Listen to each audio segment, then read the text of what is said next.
Summary of Laminex and Mirrors by Cate Kennedy.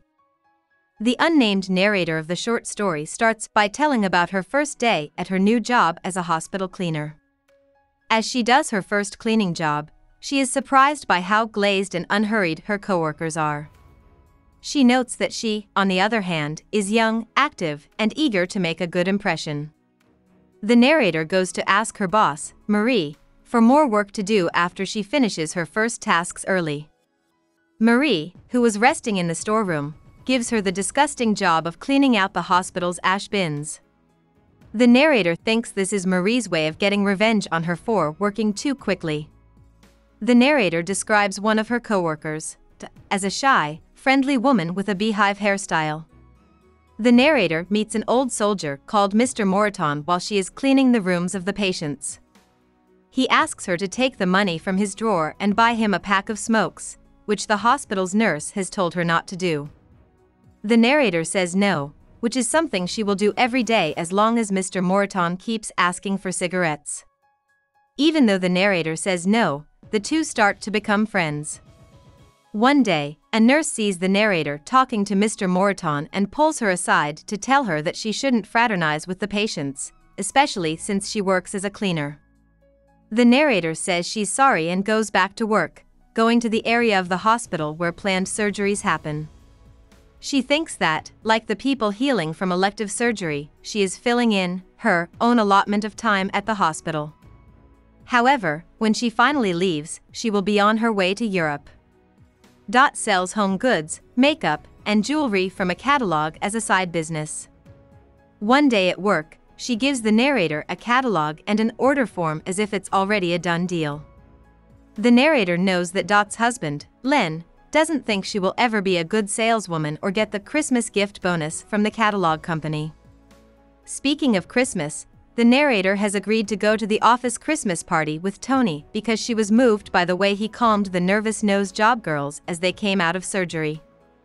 Mr. Moreton tells the reporter that he has been given a few weeks or a month or two to live and that his family will be coming to see him soon.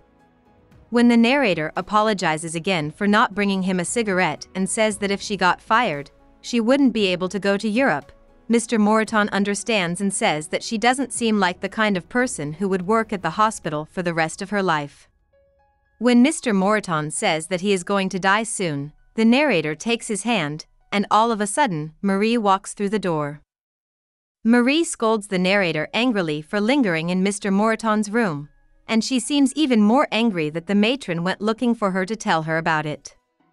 Then, Marie makes her clean the bathroom in the part of the hospital that is going to be torn down that week as a punishment. The storyteller tries to think about how she will leave at the end of the summer. Later, Dot and Nolene talk about the goods in Dot's catalog and call the person telling the story the scholar. After Dot saw the narrator reading a book at the bus stop, they started calling each other by this name.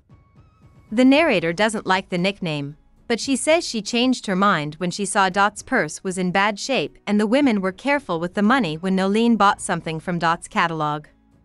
Using the catalog, the narrator orders enough things for Nolene to get the gold seller stick pin and the Christmas gift bonus. She will have to miss 2 days of work at the hospital because of how much she spends. She can't wait to see what Len will say when he hears about Dot's success, but he congratulates her instead, which makes the narrator realize she made some wrong assumptions about him. Mr. Moreton tells the reporter that his daughter is coming to see him tomorrow and that she wouldn't come if he wasn't going to die soon.